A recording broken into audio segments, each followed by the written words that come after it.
memang masih ada, tapi tambang kan tidak bisa diperbarui. Iya betul. Ya, pada saatnya akan habis dia. Betul, betul. Ya, walaupun kita punya variasi tambang yang bermacam-macam. Ada batu bara, ada pasir kuarsa, ada biji besi, ada emas, ada nikel. Tapi itu kan nanti akan pada saatnya dia akan habis. Tapi ya, betul, yang bisa kita perbarui adalah satu pertanian dan dua pariwisata. Sehingga memang kita sedang mempersiapkan dua kekuatan ekonomi tanah laut ini yang nanti ke depan itu akan menjadi sektor ekonomi utama bagi masyarakat tanah laut, karena pariwisata ini nanti akan bisa menggeret seluruh sektor-sektor produksi, ya, baik dari produksi pertaniannya, baik dari UMKM-nya, ya, baik dari entrepreneurnya, baik dari ketenaga kerjaannya, baik dari sektor persewaan, perumahan, semua akan mendongkrak ya perekonomian. Sehingga memang saya sedang mempersiapkan bahwa sektor produksi tetap harus kita maksimalkan, ya, terutama di komoditas perkebunan antara karet dan kelapa sawit.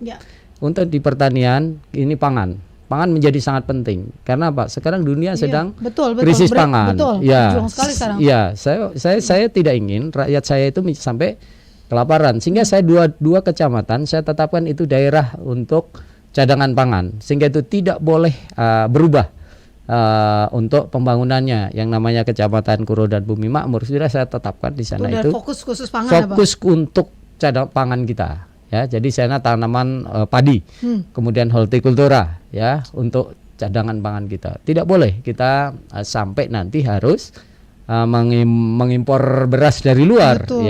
Ini harus saya pertahankan sehingga tidak ada nanti berubah jadi perumahan, benar-benar itu tidak bisa, ya. Karena Pak, ya tidak boleh itu. Jadi dua kecamatan yang sudah saya tetapkan untuk cadangan pangan. Ini karena sekarang dunia kan sedang terjadi sebuah krisis pangan. Gonjang-ganjing soal kekhawatiran soal krisis pangan. Betul. Karena apa, ini menjadi sektor vital, ya. Betul. Kalau kita orang lapar itu sudah pasti terjadi sesuatu chaos dan macam-macam. Oh, usah mikir chaos, Pak. Kadang ngomong aja nggak bisa, Pak. Tapi kalau kenyang aman dia. Iya, aman. Pak, berikutnya kalau kita bicara soal sektor pariwisata nih Pak, ya, ini kan pasti banyak keindahan alam di tanah laut. Nah, sejauh ini Pak, bagaimana sumbangan dari potensi pariwisata kepada tanah laut, Pak? Ya, pariwisata kita ada wisata pantai, ada wisata gunungnya, ada wisata alam sungainya, ada wisata buatan kita, ada wisata agro kita, ada wisata pasca tambang. Jadi saya kira saya cukup lengkap di sana, di tanah laut, yang untuk terus kita kembangkan secara kita maksimalkan. Nah, ini tetapi kita pariwisata harus didukung infrastruktur yang lain. Betul. Ya, potensi besar. Tapi dukungan infrastruktur yang belum cukup, misalnya seperti perhotelan. Itu juga tidak bisa berkembang dengan baik. Makanya saya mendorong juga kita punya potensi yang baik kok. Nah, sekarang infrastruktur apa yang kita perlukan? Transportasi. Betul. Ya, jalan kita harus bagus. Betul. Yang kedua ada perhotelan kita juga harus standar. Kalau hotel-hotel kita belum punya hotel bintang 4 ke atas, tentu orang kita nggak bisa, nggak bisa ngundang Mbak Riri dari Jakarta dong ke sana. Kalau hotelnya Melati saja, kan nggak bisa nginep tempat kita. Nginepnya mungkin di Kota Banjarmasin. Nah, akhirnya kalau begitu wisata itu kontribusinya dan kita kan menjadi kecil, ya, karena nanti nginepnya di Banjarmasin berarti dia akan bayar hotelnya Banjarmasin, makannya nanti di Banjarmasin, ya. Kemudian bisa cari oleh-olehnya Banjarmasin. Ini kan kontribusi terhadap masyarakat kita menjadi terlalu kecil, sehingga saya harus siapkan dulu itu infrastrukturnya itu. Oke, sejauh ini bagaimana Pak persiapannya? Terutama kan kalau kita namanya orang pariwisata, oleh-oleh dan segala macam, berarti kan harus ada potensi daerah yang bisa dioptimalkan sebetulnya, ya Pak, ya. Ya, saya dorong di UKM-nya. UKM-nya, ya, ini untuk oleh-oleh. Ada yang pangan, ada yang fashion seperti baju yang saya pakai. Seperti ini. Ya. Itu batik. Ciri dari sana, Pak? Ini sebenarnya sudah ya. Ini yang namanya ecoprint sulit artinya. Ada ecoprint, ada dua macam. Yang satu pewarnaannya asli dari alam, ini pewarnaan yang kimia. Tetapi ini tetap sesirangan. Ini sesirangannya. Sesirangan tuh apa sih, Iya, Pak? sesirangan itu adalah batik khasnya Kalimantan Selatan. Oh, I see. Ya, proses pembuatannya itu harus, ini kan ada garis-garis. Oh. Ini dulu ini dijahit ini. Jahit yang dalam berupa ikatan yang kencang, kemudian nanti ini pewarnaannya itu dengan sistem dicelup. Bukan dibatik kayak di Jawa iya, ditulis. iya, Kalau iya, jangan iya. ditulis. Iya, iya. Nah, ini ini warnanya dicelup. Hmm, Nah, dengan teknik itu namanya teknik menyirang. Oke. Makanya kemudian disebut sesirangan. Nah, ini kan ada sesirangannya, ini ada ekoprintnya, cuma pewarnaannya sudah pakai kimia. Top banget. Iya, jadi kami sesirangan itu ada beberapa macam. Yang pertama saya sesirangan yang konvensional, yang di mana aja orang Kalimantan Selatan pakai baju itu dia bilang sesirangan. Ya, pasti dibuat dengan metode dengan teknik sesirangan. Yang kedua, kita dengan teknik jimpitan. Yang dipakai seperti teman saya. Ini itu jimpitan itu. Oke. Mas siapa namanya, Mas?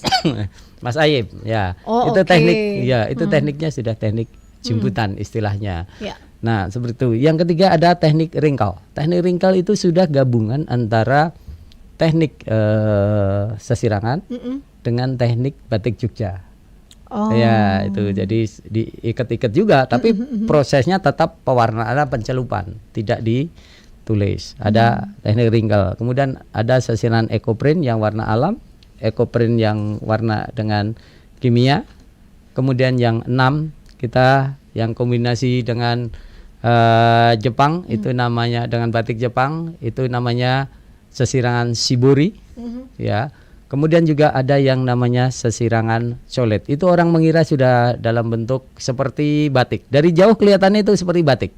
Oh, Padahal bukan. padahal Tetap proses pembuatannya dengan diikat kan dengan sebuah ikatan. Itu kemudian dicelup. Tapi ketika dia ada seperti batik. Nah, itu sudah dengan teknik yang lebih tinggi lagi sehingga ini dari sisi fashion sehingga ada 8. Saya kira ada 8 jenis. Insya Allah tahun depan dengan teknik nibori. Kalau shibori, kemudian ini ada nibori, sehingga banyak pilihan. Nah, dan harganya juga tidak terlalu mahal. Oke. Ya. Perkembangan UMKM di sana tuh bagaimana, Pak? Alhamdulillah. Dari fashion saja, dulu ketika saya dilantik tahun September 2018. Pengrajin sesirangan saya cuma ada 3, ya. Sekarang sudah menjadi 28. Wow. Ya. Dan omset mereka itu sudah sangat luar biasa. Ya, mereka bahkan ada yang dalam 1 tahun dia sudah bisa bikin rumah 1. Oh. Ya, artinya berkembang secara ekonomi juga. Iya, ini kan mendorong ekonomi, membuka lapangan betul. kerja yang luar biasa, dan mereka bergabung dalam satu komunitas. Ya, itu dari sesirangan, UKM sesirangan. Belum lagi UKM pangan. Ya, UKM pangan kita juga kita terus. Kemudian kemarin COVID-19, ternyata menggunakan kreativitas UKM kita dalam bentuk jamu-jamuan. Jadi dulu kan nggak ada sebelum COVID yang namanya jahe merah, jahe putih, ya kan. Kemudian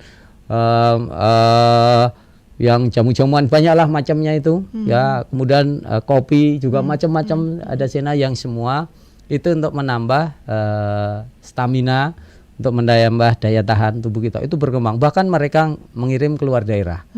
Ya, baik dia UMKM yang mandiri, baik mereka lewat BUMDes. Nah, sehingga terjadi perkembangan yang cukup baik. Ini di sisi makanan, kemudian jamu-jamuan, mereka juga sudah, bahkan ada yang mereka mengirim sampai ke Singapura itu sorghum. Jadi makanan, ya. Jadi sorghum dia itu ternyata diminati dari Singapura. Iya. Saya baru tahu ketika ketemu, Bu, ini kemana? Ini apa? Saya bukan. Ini buka. Ini kan sorghum. Iya. Bapak kok tahu? Saya bilang, iya, lagi kecil makanan saya ini. Jadi saya tahu kalau ini namanya sorghum. Mungkin Mbak Riri belum pernah tahu ya sorghum seperti apa ya? Tahu. Iya. Bisa digambarkan coba Pak, biar saya bisa masuk. Iya, sorghum itu kalau orang Jawa bilang cantel. Ya, itu cantel. Itu batangnya itu manis ya. Sekarang yang sorghum, dulu sorghum mutiara, lain sorghum lokal yang ketika saya anak-anak itu kurang enak dan itu harus ditumbuk kan. Sekarang jauh lebih Sekarang enak gitu, Pak. sorghum yang sudah dulu dibilang sorghum mutiara itu sudah sangat enak. Iya, sudah enak itu. Dan itu memang gizinya juga bagus.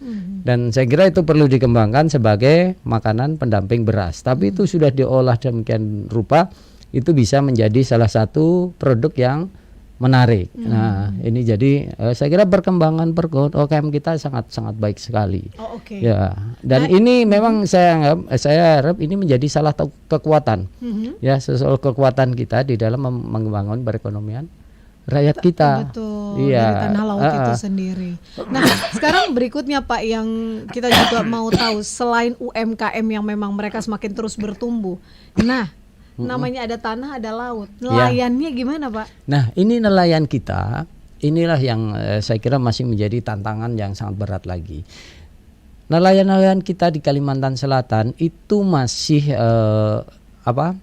peralatannya kalah, ya. Kapalnya juga dia paling-paling 10 GT, 15 GT ya. Sedangkan kapal yang di Jawa itu sudah di atas 30 GT. Belum lagi nanti alat tangkapnya juga mereka masih menggunakan lempara. Ya, itu. Sedangkan yang dari Jawa itu sudah alat-alat yang lebih canggih. Kemudian porsainnya. Ada yang nelayan di Jawa sudah menggunakan 20.000 watt ya. 10.000 di atas 10.000 watt. Ya. Di kita masih di bawah 10.000, ada yang 6.000. Tentu saja ini akan kalah karena apa? Ikan itu kalau di lampu begini dia akan datang. Oh. Jadi kalau terang, kalau yang 30.000 itu kan tembus sampai ke bawah. Sehingga ikan itu akan ngumpul di sana. Sehingga nelayan-nelayan kami akan kalah seperti itu. Dan ini selalu menjadi persoalan di tengah laut ketika mereka yang kawan-kawan nelayan dari Jawa itu memasuki area mereka. Ya, kemampuan kita itu di nelayan-nelayan kita itu ada di sekitar 40 mil ya, 40 mil laut dari daratan. Mereka lebih banyak bekerja di sana. Nah, nelayan-nelayan kita, nelayan-nelayan dari Jawa kalau sampai masuk ke area 40 mil ke bawah, maka pasti akan memunculkan permasalahan. Karena menjadi terganggu, ya menjadi terganggu kan, penghasilan mereka pasti akan berkurang karena kalah apa? Kalah alat, kalah teknologi. Nah ini persoalan sehingga saya sering harus menyelesaikan, walaupun kabupaten itu tidak punya kewenangan menyangkut masalah kelautan, tetapi mereka kan rakyat kami. Betul. Ya, rakyat kami yang harus kita perjuangkan. Mereka harus bagaimanapun, ini kan masih kecil. Wajiblah kita pemerintah untuk membesarkan. Jangan yang kecil kita adu dengan yang besar, ya pasti kalahlah dia. Inilah yang saya katakan, ada kebijakan. Saya juga berharap kebijakan dari Pak Menteri, hal-hal yang begini ini menjadi perhatian kita semua gitu ya. Nah, ini sehingga perlu memang ada perlindungan. Ini nelayan-nelayan kami di tanah laut mereka, karena kemampuan sebenarnya kalau nelayan Jawa itu bekerja di lintang 5 istilahnya, itu sekitar 50-60 mil dari daratan Pulau Kalimantan, mungkin tidak ada masalah ya, karena nelayan kami bekerja itu di lintang 4 itu di sekitar 40 mil lah dia paling jauh di sana. Jangan sampai masuk ke 27 apalagi 25, ya pasti menimbulkan konflik lah ini. Nah, ini yang saya kira perlu nanti ada perlindungan lah dari pemerintah. Kita jangan bicara undang-undang, kan provinsi cuma 12 mil ya. 12 mil. Kewenangan pemerintah provinsi hanya 12 mil. Selebihnya adalah kewenangan kementerian. Ya, itu undang-undang. Tapi kalau ini kita hanya bicara undang-undang, itu tidak melindungi rakyat yang kecil, tidak melindungi yang kecil. Padahal yang perlu kita lindungi yang mana? Rakyat kecil kita ini, nelayan kecil ini yang perlu kita lindungi. Sehingga perlu memang ada sebuah kebijaksanaan, perlu ada kesepakatan. Nah, ini yang saya kira saya harus sampaikan kepada semua, supaya apa? Yang kecil ini dia tetap bisa bertahan aja sudah bagus. Betul. Apalagi makin naik. Terlebih-lebih lagi sekarang dengan kemarin adanya kenaikan harga BBM. Wah, terasa sekali ya Pak untuk nelayan juga Lah, ya. nelayan kan nggak ada alternatif lain Betul. kecuali dengan menggunakan solar. Betul. Ya, dengan solar subsidi. Kalau menggunakan dek nggak nutut, hasilnya nggak nutut dia, pasti rugi. Sehingga memang ada makanya menyangkut solar subsidi, saya sebagai bupati, saya sangat-sangat melindungi mereka. Saya sangat memperjuangkan mereka sampai karena nggak ada SPDN-nya ya. Ada stasiun pengisian BBM solarnya, sampai saya membuat untuk sub penyalur ya. Kenapa? Yang penting nelayan saya itu tetap mendapatkan yang namanya BBM, terutama solar subsidi. Dulu ketika belum naik kan 5.150 per liter. Yang melalui sub penyalur karena dia kan harus ngambilnya dari POM. Ya, tapi itu sudah kesepakatan kami Forkompinda. Jadi berapa kapal di desa itu kita hitung. Ada berapa kapal, ada berapa yang 5 GT ke bawah berapa, yang sampai 10 GT berapa, yang 15 berapa, sehingga kita bisa ngitung kebutuhan solarnya itu berapa, sehingga kita berikan kuota. Ada yang 20.000 sebulan, ada yang 40.000 kan, ada yang 80.000 sesuai dengan besar kecilnya kapal. Sehingga ini wajib mereka supaya karena mohon maaf, kadang-kadang nelayan kami yang kapalnya 5 GT ke bawah itu ngambil minyaknya itu belum tentu dia punya uang, ya, belum tentu mereka itu bayar cash. Mereka baru bisa bayar ketika pulang dapat ikan, dia jual baru bisa bayar. Mereka ngutang. Ya, karena apa? Yang 3 GT kan deket-deket aja, di pinggir-pinggir situ aja. Hasilnya tidak terlalu banyak sehingga harus kita lindungi. Nah, ini. Baik. Nah, nanti kita mau lanjutkan lagi, Pak, untuk ngobrol-ngobrolnya pada Kartreja. Namun kita akan break dulu untuk sesaat. Jadi Bapak boleh minum-minum dulu, Pak. Ya, minum dulu pada Kartreja ya. So jangan kemana-mana. Selepas yang satu ini kami masih akan kembali buat Anda. Sok Pak, silakan diminum dulu.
Kita lanjut lagi pendengar Trijaya untuk ngobrol-ngobrol bersama narasumber kami, ada Dr. Andes Haji Sukamta, MAP, pendengar Trijaya, soal geliat tanah laut pasca COVID-19.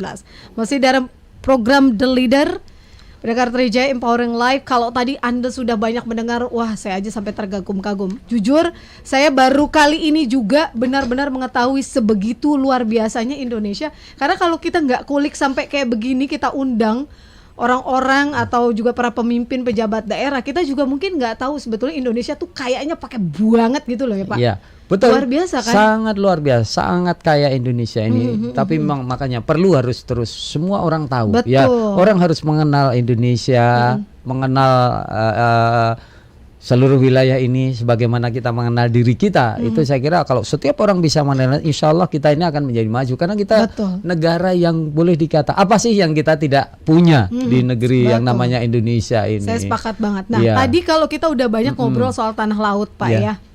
Nah berikutnya kita pingin nih kulik dari sisi kepemimpinan seorang Bapak Sukamta. Pak, apa yang ada dalam pikiran Bapak untuk mau jadi pemimpin di sana Pak? Apa yang membuat Bapak tergerak untuk memimpin tanah laut? Ya, yang pertama tanah laut itu saya katakan di awal tadi punya potensi yang besar. Karena dia potensi besar, perlu kita untuk bagaimana potensi ini bisa berkembang secara maksimal, ya, sehingga yang namanya kesejahteraan masyarakat yang selalu dijanjikan oleh pemimpin dimanapun itu selalu terbukti. Ya, oleh karena itu tadi saya bicara UKM. Sekarang pembelanja terbesar di suatu daerah ataupun negara ini siapa? Kan pemerintah. Betul. Iya.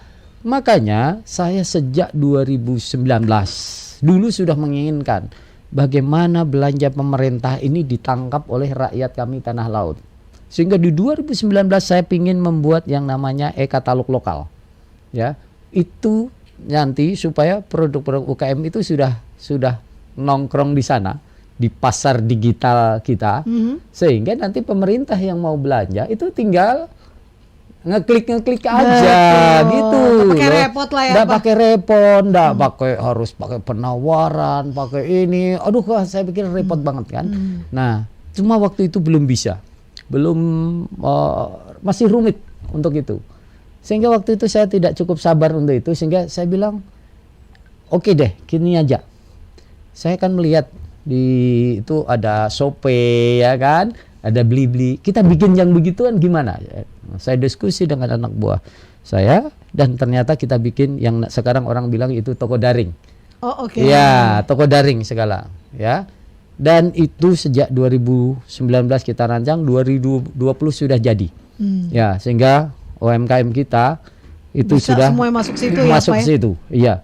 Dan sekarang produknya dari toko daring kita sudah 9.400 produk yang masuk di sana.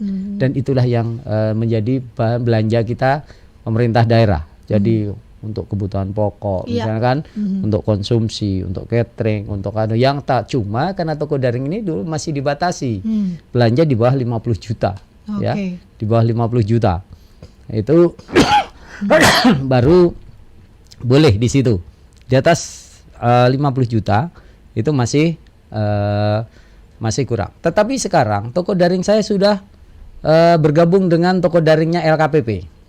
Dari 9.400 produk sudah 5.400 itu udah gabung. Artinya itu yang bisa kita belanja di atas 50 juta. Ya, sudah sampai dengan angka 200 juta. Itu ada 5.400-an produk. Nah, ini produk dari UKM dan itu UMKM-nya yang boleh masuk sini harus UMKM tanah laut. Saya tidak izinkan yang dari luar. Karena sekali lagi saya ingin uangnya pemerintah daerah itu yang nangkap di tanah laut, tidak keluar dari tanah laut. Kemudian e-katalog kita sudah membuka gerainya juga. Itu kita mentargetkan sampai dengan September kemarin sekitar 1.000 sudah tercapai sekitar 940-an. Jadi hampir 94% lah produk yang diupload di e-katalog lokal. Nah ini kan itu bisa tidak terbatas kalau yang di e-katalog lokal. Ya itu ada 16 kalau tidak salah itu yang kita buka untuk ada aspal, ada ready mix, ada jasa kebersihan, kemudian ada ATK, ada catering misalnya seperti itu, ada kebutuhan pokok ya. yang mereka punya produk-produk banyak. Nah, ini saya ingin makanya dengan demikian maka saya ingin katakan bahwa saya bicara kesejahteraan ini real. Kenapa?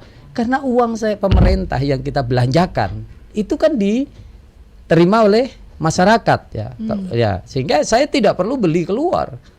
Dan saya akan beli kepada produk rakyat saya sendiri, begitu, sehingga tidak usah takut untuk nggak dibayar karena yang beli pemerintah itu pasti dibayar, pemerintah ada uangnya. Kalau sama orang lain misal belum tentu ya, Pak. Ya diutang belum tentu bayarnya besok atau lusa. Kalau kita pasti dibayar kan. Pak, sabar. Ini kayak Bapak masih banyak banget yang mau disampaikan, tapi saya mau ke line WA dulu ya Pak ya. Udah banyak nih pertanyaan yang masuk di 0812 111 Pak Widodo eksis ya, masih terus tune in sampai dengan sekarang. Mbak Riri mendengar paparannya lancar banget dan jelas ya. Ini menandakan bahwa program dan ide yang berasal dari Bapak Bupati mengenai pendidikan juga terus dan lain sebagainya dari Tanah Laut dan Kalimantan itu merata. Jangan hanya di Jawa aja. Wes tuh, big applause buat Pak. Iya, makasih. Terima kasih Pak Widodo. Berikutnya dari Bu Ida. Baru dengar Bupati langsung datang ngobrol di Trijaya. Waduh, Bu Ida. Kita ada berapa bupati sih di sini? Apa berapa gubernur? Dari obrolannya cerdas dan menguasai permasalahan. Ya, makanya terpilih jadi bupati ya Pak ya. Iya, alhamdulillah. Alhamdulillah. Harapannya gimana Pak, khususnya untuk pemerintah pusat yang juga yang kabarnya mengambil alih hasil lautnya dari tanah laut? Ya, bukan mengambil hasil laut, tetapi bahwa ketika membatasi kewenangan bahwa 12 mil dan itu pun untuk provinsi. Ya, artinya apa? Sementara rakyat kami, nelayan kami itu dia bekerja itu sampai di jarak 40 mil sampai 50 mil. Sehingga ini kemudian akan bersaing dengan mereka yang punya teknologi lebih tinggi. Nah ini kan harus ada diskresi, saya minta dari Pak Kementerian. Nanti harus dibatasi mereka yang punya alat, jangan sampai melewati batas sekian, kan begitu. Betul. Ini yang kecil-kecil, yang alat-alatnya cuma kecil sebenarnya hanya kemampuan 30-40 mil. Ini harus ada kebijakan dari pemerintah pusat, harapan saya. Karena apa? Sesungguhnya yang perlu dilindungi siapa? Yang kecil-kecil ini. Kalau yang besar ini ada pemodal besarnya. Mereka udah nggak usah dipikirin lah. Mereka udah bisa berkembang sendiri. Tapi nelayan-nelayan saya yang kecil ini yang perlu diperhatikan, dan itu banyak, bukan hanya tanah laut. Di sana ada tanah bumbu, ada Kota Baru kan, ada Barito Kuala, kemudian di Kalimantan Tengah juga ada sepanjang Pulau Kalimantan. Banyak itu kan belum besar. Nah, sekarang tentu kita ingin sebuah kebijakan dari pemerintah pusat yang bisa membesarkan membesarkan nelayan-nelayan kita itu. Ya, ini saya tahu betul, saya selalu bergaul dengan mereka. Saya tahu bagaimana mereka, saya katakan tadi, mereka ada yang hanya perlu 3 liter ya untuk cari udang yang kecil-kecil itu saja. Itu pun mereka nggak punya uang, sehingga ngutang dulu BBM-nya. Itu saya tahu betul, makanya saya nelayan, saya harus membela semaksimal yang saya bisa. Walaupun saya memang tidak ada kewenangan ngatur di laut. Betul. Makanya saya harus menyuarakan suara rakyat saya. Gitu. Pak, menurut Bapak apa yang menjadi prinsip buat Bapak sendiri sebagai seorang pemimpin? Prinsip saya bahwa saya seorang pemimpin harus bisa memberikan manfaat yang besar kepada rakyat. Setiap kebijakan yang saya ambil harus memberikan manfaat yang besar bagi rakyat saya. Ya, itu prinsip saya sebagai seorang pemimpin. Apapun kebijakannya harus memberikan manfaat yang besar bagi rakyat. Itu. Mudah-mudahan selalu sejahtera nih ya dengan pemimpin seperti ini. Mudah-mudahan. Saya bahagia kalau rakyat saya kaya. Biar saya nggak kaya, tapi rakyat saya yang kaya. Itulah kebahagiaan saya. Itulah kebahagiaan saya. Bahwa saya jadi bupati ada maknanya. Begitu. Iya, jangan sampai kita kaya rakyat yang miskin. Nggak bangga saya. Betul, saya sedih kalau makanya. Nah, berikutnya dari Pak Bambang Purwanto, narasumber siang ini Bupati Tanah Laut nih. Bagus banget pemikirannya. Dan apa yang telah dilakukan yang sukses terus ya Pak Bupati katanya gitu. Amin. Dari Pak Bambang. Baik, berikutnya Bapak ada tips nggak untuk menjadi seorang pemimpin? Dan pernah nggak Bapak dari dulu nih memang berpikir bahwa sampai di detik ini Bapak adalah seorang pemimpin? At least buat Tanah Laut. Ya, saya tidak pernah berpikir untuk menjadi seorang pemimpin. Yang saya berpikir, saya bekerja tidak boleh lebih jelek dari yang lain.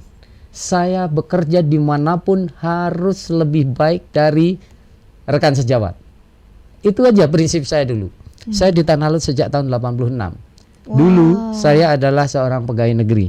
Jadi saya berkarir mulai golongan 2A. Ya, golongan 2A itu ya kalau di tentara sersan 2 lah itu ya. Dari golongan 2A. Saya berkarir sana. Sejak saya menjadi bawahan, prinsip saya harus bekerja lebih baik dari sejawat. Itu saja prinsip saya. Saya tidak pernah berpunya cita-cita untuk menjadi ini, menjadi itu. Karena apa? Yang penting pekerjaan saya itu lebih baik, pekerjaan saya memberikan manfaat bagi orang lain, sudah. Itulah kebahagiaan saya. Oke. Iya, itu. Pak, Bapak hobinya apa sih, Pak? Saya hobinya olahraga. Olahraga. Ya. Apa olahraga yang sering Bapak lakukan apa, Pak? Saya sampai hari ini alhamdulillah mendekati usia 60 saya masih bisa sepak bola. Iya. Pantas, badan langsing banget, Pak. Iya, masih bisa sepak bola, masih bisa main tenis. Saya. Iya. Keren. Ya. Jadi pendengar Trijaya yang mungkin saat ini menyimak live streaming kita di www.mnctrijaya.com bisa lihat penampakannya dari Bapak Bupati kita ini ya. Jadi masih langsing singset ya. Biasanya orang sudah mengalami pengembangan Pak di berbagai sisi. Iya. Harusnya seandainya hari ini saya tidak masuk di Trijaya, pulang pagi tadi saya harusnya main bola. Masuk semifinal karena tim saya yang U45 ke atas. Iya, dan insya Allah sore ini final. Oke, coba Pak. Tapi selain olahraga ya pasti kan ada satu entah ya saya nggak tahu, tapi ada menu wajib ataupun juga rahasia sehatnya Pak Bupati ini. Ada nggak Pak? Kalau Pak Jokowi kan katanya suka makan temulawak atau minum jamu-jamuan beliau. Kalau Bapak sendiri apa? Saya minum madu khas Kalimantan. Namanya madu kelulut. Oke, madu kelulut. Madu kelulut itu rutin itu Bapak konsumsi? Iya, pagi sampai sore, pagi sama sore. Itu kalau bahasa kehutanan itu yang lebah trigona. Ya, jadi madu lebah trigona. Madu itu tidak manis, asam. Rasanya asam. Tapi kata para ahli itu kadar sakrosanya paling tinggi, sehingga untuk menjaga ketahanan fisik kita bagus. Jadi sekarang Bapak bawa nggak? Kebetulan nggak bawa. Iya. Nanti kalau saya ke Jakarta saya bawakan lagi supaya kelihatan nanti. Iya. Supaya kelihatan Pak, biar host supaya tahu. Dapat gitu ya. Wah, ini ternyata rahasia sukses. Iya, itu untuk apa? Stamina bagus. Ya, tapi kita rutin pagi, sore kita mau tidur minum aja itu. Saya yang madu lebah trigona. Itu sebutannya. Pak, ini kalau lihat waktu itu tampaknya kita memang nggak banyak lagi untuk ngobrol. Padahal kayaknya ini asik nih ngomong sama Pak Bupati. Anyway, terakhir Pak, apa pesan Bapak mungkin buat para pemuda saat ini, dan kemudian juga mungkin Bapak punya rencana ke depan untuk Tanah Laut seperti apa? Bisa disampaikan Pak, silakan. Saya berpesan kepada pemuda Tanah Laut, siap-siapkan Anda menjadi seorang entrepreneur. Kenapa? Karena IKN 2025 itu sudah ada dan itu tidak jauh dari Tanah Laut. Saya berharap anak-anak muda Tanah Laut mulai sekarang sudah menyiapkan diri untuk nanti menjadi seorang pengusaha, untuk menjadi entrepreneur yang nanti mensuplai kebutuhan IKN. Ya, terutama kebutuhan karena udah pangan. dekat banget ya Pak ya? Dekat betul. Dekat betul. Saya sering bilang begini, IKN Tanah Laut itu nanti ada 1,5 juta orang saja, ya kan? 1,5 juta itu yang pindah ke sana. Kalau suami istri ada 3 juta. Katakanlah 60% aja tiap hari makan daging, maka kita akan memerlukan 1.800 ton untuk per hari. Coba bayangkan. satu potensi besar. Dan saya berharap nanti mensuplai kebutuhan pangan itu adalah putra-putra tanah laut, anak-anak muda tanah laut. Saya siapkan produksi pertaniannya, saya dukung semuanya. Saya bilang ya, kalau nanti produksi tanah tidak mencukupi, saya sudah kerjasama dengan daerah lain, Kabupaten Barito Kuala, Kabupaten Kapuas yang mereka punya lahan beras yang sangat, lahan padi yang sangat luas. Jadilah Anda entrepreneur, anak-anak muda sekarang. Jangan takut untuk menjadi entrepreneur. Betul. Karena itulah yang akan membuat tanah laut itu besar. Saya katakan di tanah laut ada 10 entrepreneur besar aja, tanah laut pasti akan maju. Ya. Inilah yang selalu saya pesankan anak-anak muda. Saya akan menyiapkan tanah laut sebagai daerah produksi pangan yang nanti akan mensuplai ibu kota negara. Saya akan desain tanah laut sebagai daerah wisata sehingga nanti orang-orang IKN itu weekendnya ke tanah laut. Sehingga nanti IKM kita akan tumbuh besar. IKM kita sudah pemerintah yang belanja, kemudian nanti wisatawannya datang lah. Itulah yang saya kira saya pesankan pada anak-anak muda tanah laut. Oke, baik. Pak Bupati, terima kasih banget sudah datang ke sini. Saya terima kasih Mbak Riri. Udah tadi kayak The Flash ya Pak ya, cepet-cepet. Saya kira masih 1,5 jam lagi.